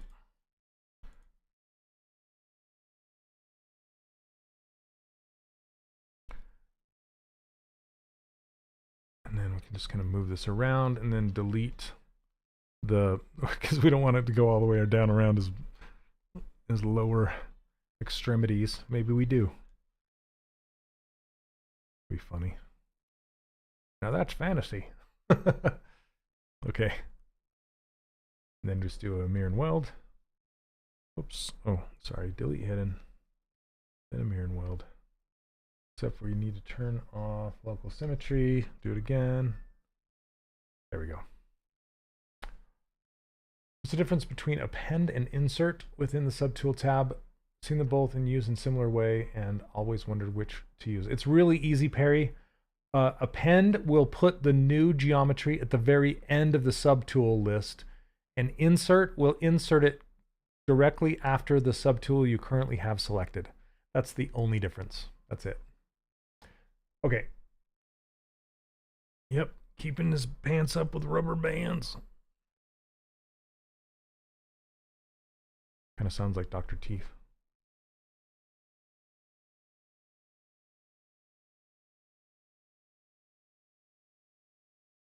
All right, can I bring this out? Oh, I don't have symmetry turned on. Of course. Mirror and weld, turn on symmetry. There we go.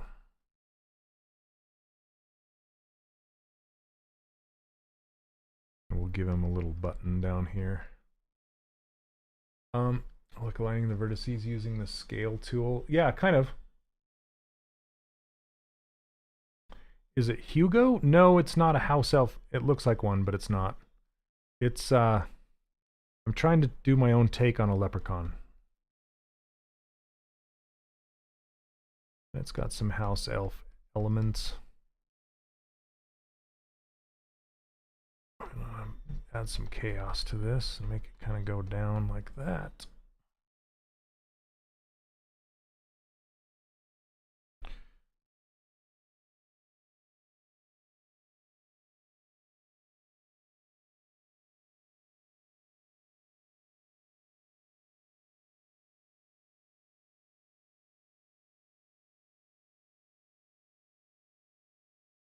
Okay, and I can add some thickness to this really easily with dynamic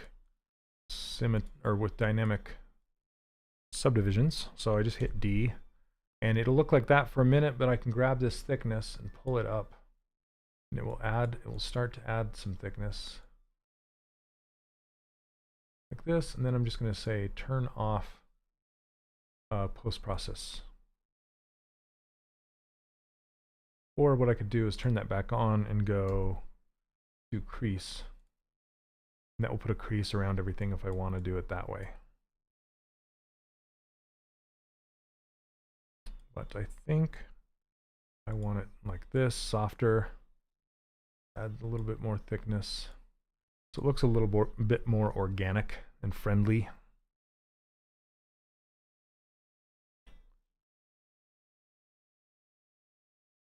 And I want to kind of flare it out down here at the bottom.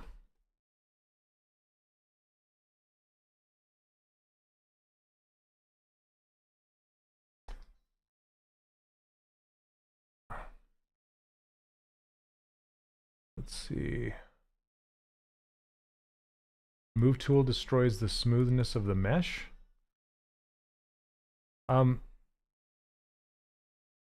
You probably did that based off of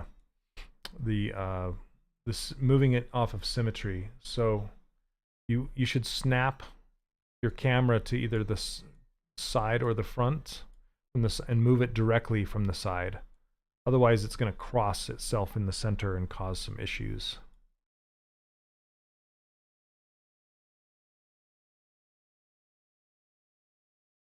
But to get it back, you have to undo it. I wouldn't try and sculpt it back. Okay, so let me insert a cylinder here. Looks like elf nipples.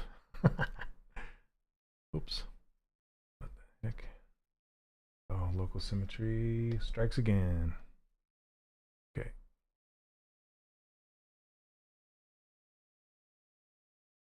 Split unmasked points. And then I'm going to make these yellow or something, maybe silver.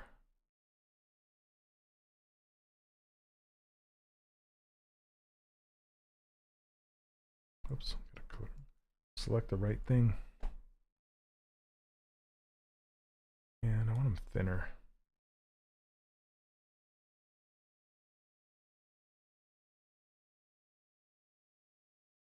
Why is this so slow?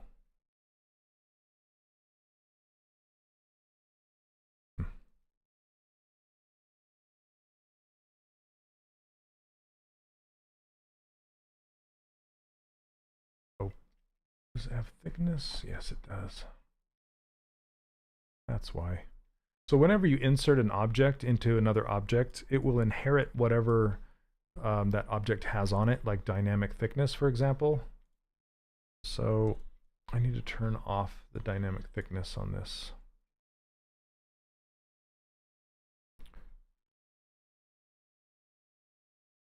I made it way too I'm like, why isn't it going any thicker than that? Let's rewind it a little bit here.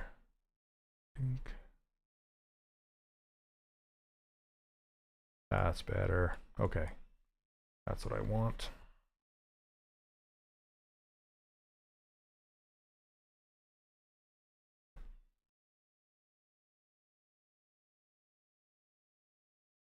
Okay. Now let's get him. Let's kind of color him up a little bit. And I want to put some hair on him and stuff. So let's join all these pieces of his face together, except for his eyelids. I do want to join his nose.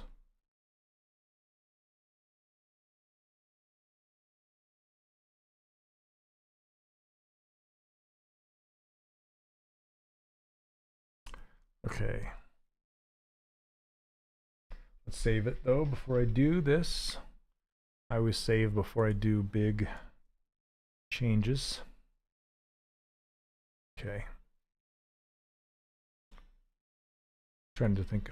I'll probably join the ears too.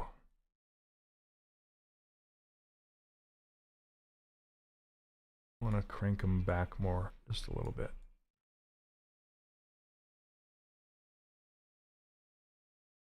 Maybe up a little bit.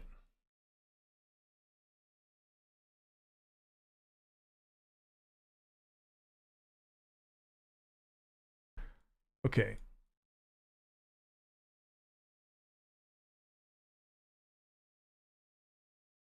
So we got his face. Here's his ears. Let's put him up next to here. Where's his nose?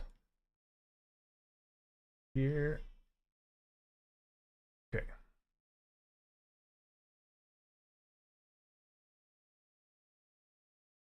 Apply this. It's pretty dense. I'm going to fill this with Sculptress Pro. Oh, you know what? I got to delete.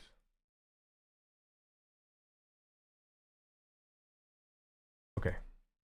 Let's try it again. Too low. Okay, that's pretty good. Do the same thing to the ears. Fill them with Sculptress Pro geometry. That's good. And the nose.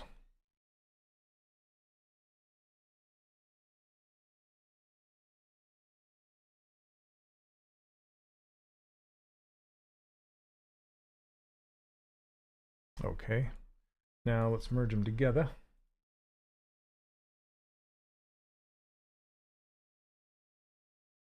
Merge down. Merge down. Okay, so now these are all merged together. Again, I'm not gonna merge the eyelids. You can, but typically I like to leave them separate. So let's get this up here. Oh, come on. There we go. Just resetting my gizmo to the center. And then doing a remesh by union, which will stitch everything together. Hey, what's up, Kostas? How you doing? How can we make a library of small designs? Are you talking about like small meshes, small models?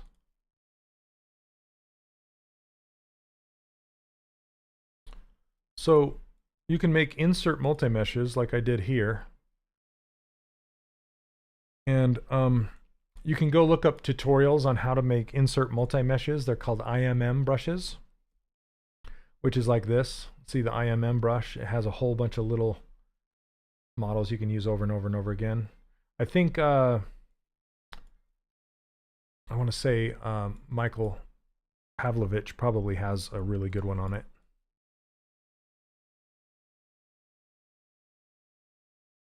Okay, so now that we have all these together, we can blend them, turn symmetry back on.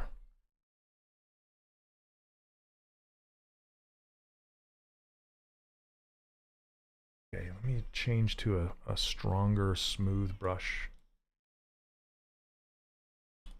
You don't use Tessellate? I do sometimes. Find sculpting along. Oh, thanks. You know, I need a stronger brush. So I'm going to go up here to brush, go to smooth, and grab the smooth, stronger brush. Okay.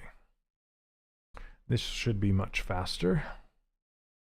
Oops. I had that selected. Here we go. That's too fast now.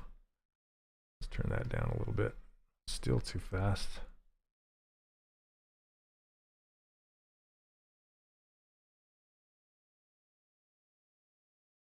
Oh, I turned down this RGB intensity, not this. Okay. There we go.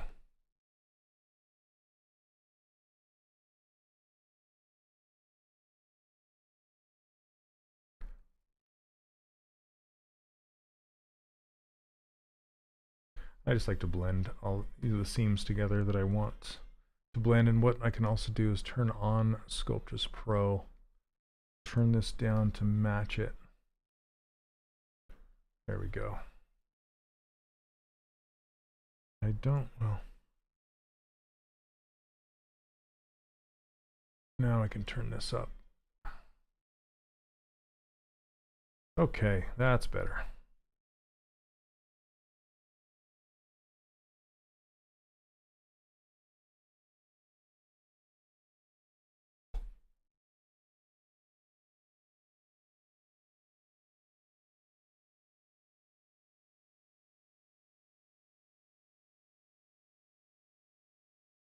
This is one of the more satisfying parts that I love to do, is just going, it's kind of like doing retopology sometimes. I know a lot of people don't like that either, but it can be enjoyable.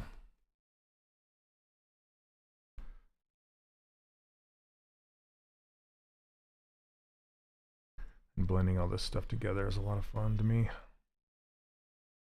And then sometimes I'll use this this fill brush, just kind of fill areas in like this, so there's a better connection.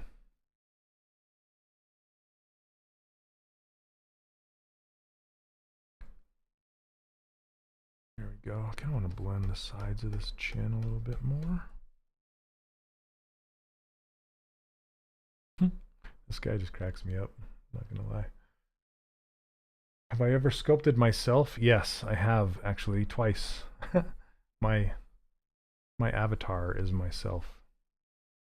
I think it's on my site right now. I'm gonna pull it up and show you.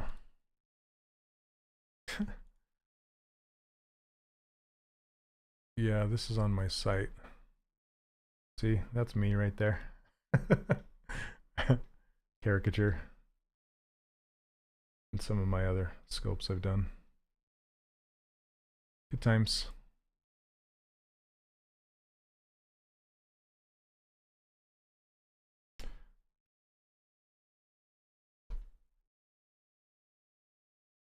Okay, I kind of want to grab this fill. Kind of make an ear cup back here.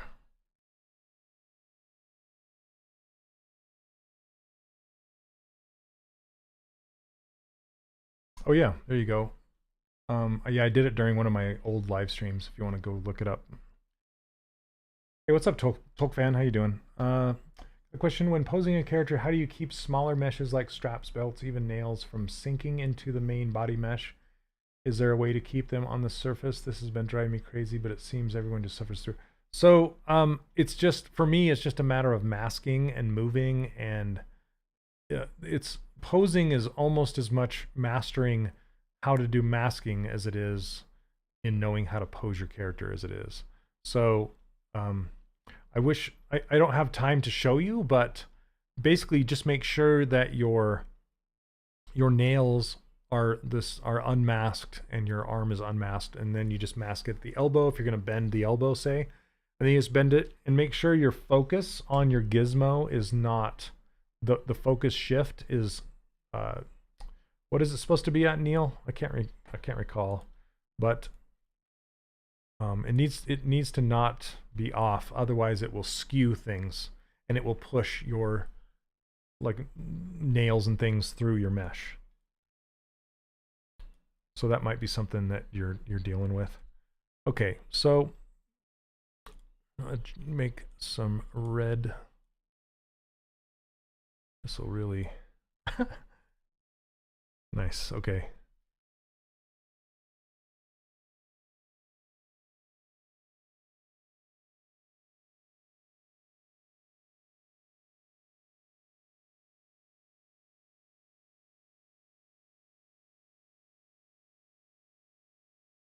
Give him some rosy cheeks. Maybe some little bit up here.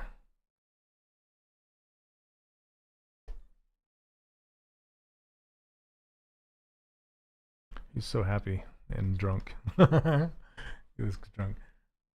Ugh. Can I use fill pinch brushes without activating Sculptress? Yes, actually my pinch brush does not have Sculptress.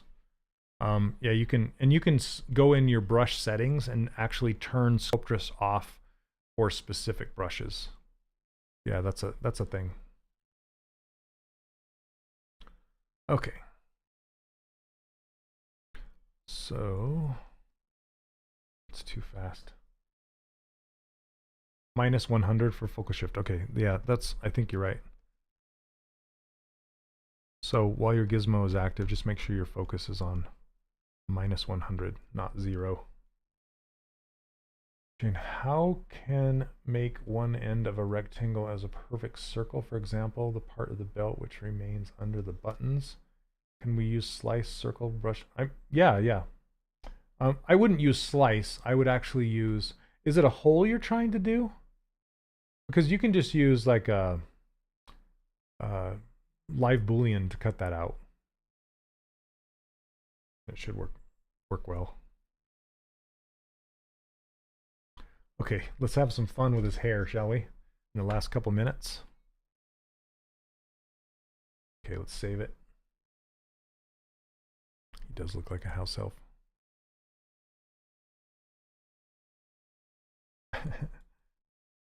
He's funny though. All right. Maybe the hair will make it different. So I want to do 2 sections of hair, I think. Let's see.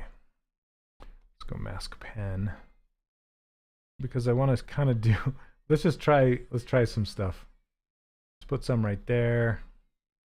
Some on his chin. Just a little patch right there. And maybe we put it all the way down like Amish beard. That'd be kind of fun. Now, the mask is where the hair is going to grow out. I don't typically use fiber mesh because it doesn't 3D print. But sometimes I'll use it just for rendering and just for fun because it is kind of fun to use.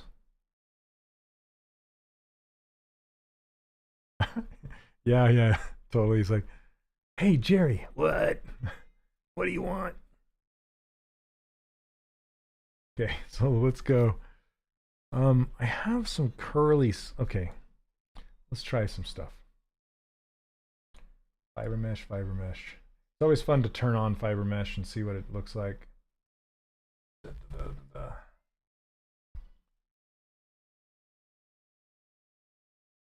Let's see. So we have this, we have all these presets if we want to do some presets, or we can just hit preview. I always think this preview looks like the default stuff looks exactly like those old like magnetic play toys where you have a magnet and you're moving the metallic filings around to make hair and beards and stuff. Reminds me of that.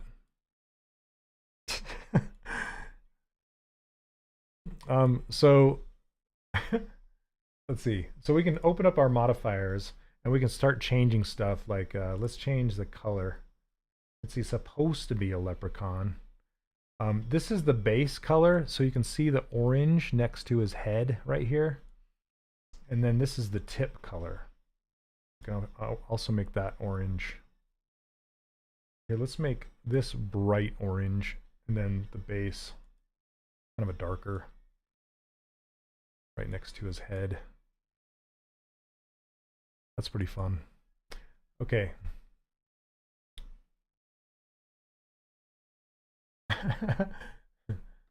Is that still a thing? I think so. Okay, and then there's modifiers.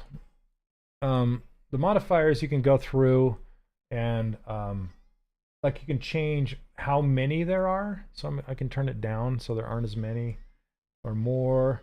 I can change the length. So I can make it, there we go. Make it really long. How awesome is that? Oh my gosh. So maybe, I love it's got these little rogue hairs sticking out forward. I think it's because it's coming off the front of the ear right here. So I'm going to turn this preview off for just a second and just kind of adjust the mask off the front of the ear so it's not shooting forward.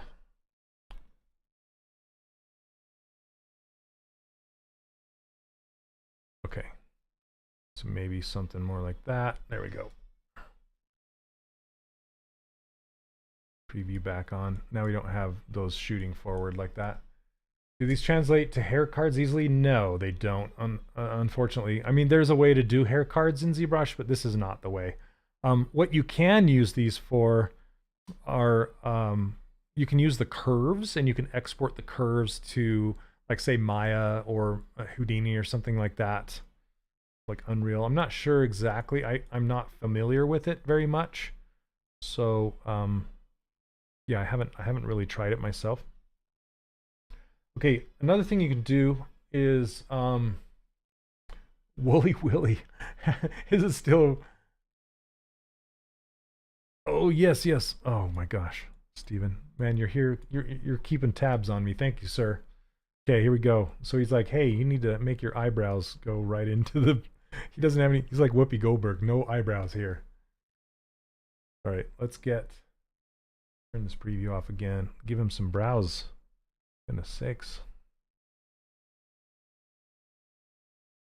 Yeah, we could just make him grow right into his beard, right? That'd be fun. Okay, here we go. Oh gosh. So, here, let me. That's hilarious. I got my first license for ZBrush, and I will create my first character today. Awesome. Congrats. Do it.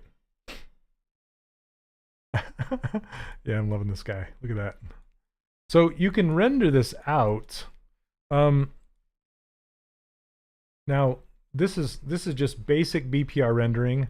It's going to have crazy bad shadows and stuff, but it will. And looks like ambient occlusion is turned on maximum, but yeah, see how it just makes the hairs a lot softer though when you render it out. And then you want to turn your shadows down and your ambient occlusion down. But here, let me turn this occlusion off and do it again. Let me go to render BPR shadow and just kind of turn the strength down, this global strength down. Let's try it again.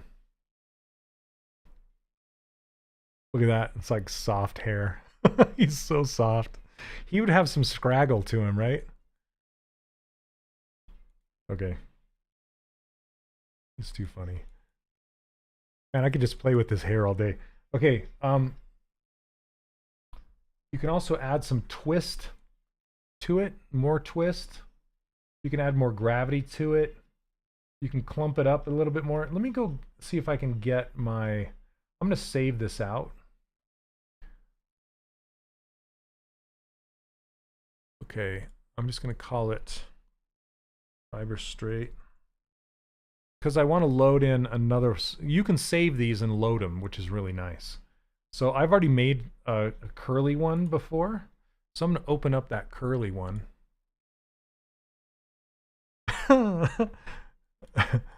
Okay, now let's increase the count. I don't know if that's going to work or not. That's too curly. That's some curly Joe. So or you can try some that are built in, like these, like a grass face. I'm probably going to crash it. Don't crash. And again, if you like something, you can just go in and, you know, change the color back to what you want. So this is just a shorter, different look. You can try like, look at this one, the Ramones. Oh goodness. There's some crazy ones in here. Look at this. So it looks different in the viewer than it does when you render it. So if we render this guy out now, looks a little bit different. That doesn't look very good. Looks like some hair that belongs somewhere else. Okay. I didn't say that. Let's see. Oh goodness.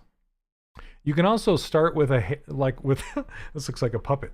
You can start with hair like this and then just adjust the length. So see how it has this length that's crazy. Just turn it down. Oh, that's awesome. Okay, so this one actually has a texture on it. So you can load some textures in on these hairs. Yeah, it totally looks like a troll, right? So the color of this one is being driven by a texture. And I can render that out as well. Yeah, if you had a hat on, that would be even better, right? Because it's like the hair. Look how soft. Aw, I just want to fluff him.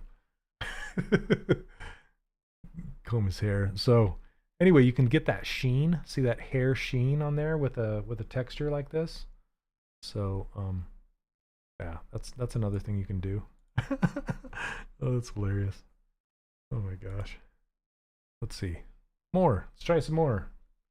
We're going overtime today. That's okay. Oh, this long. Oh my gosh. Okay. Let's turn down the length. This is supposed to be like a grass or something. Because you can also mess with the gravity of these things. All right. So it's hard to see. You can also adjust the thickness and stuff.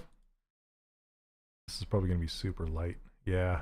It's like, it almost looks like a firework or something.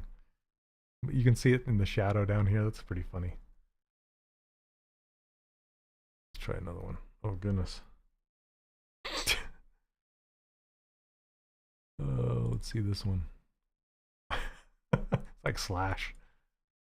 You know, another thing you can do is play with gravity. Where is it? Where is it? This gravity profile. You can make it like go poof like this. This looks like it's getting blown up. All right, you guys, I gotta go. But thank you so much for watching today. I hope you have a happy St. Patrick's Day. And think of my leprechaun when you're celebrating. All right, you guys. And as always, I give away my brushes for free and my user interface for free. You can just go check them out over at 3dcharacterworkshop.com. I really appreciate you hanging out with me today. It was a lot of fun. So take care, and we'll catch you all next Monday. All right. Thank you, guys. We'll see you. Have a good week.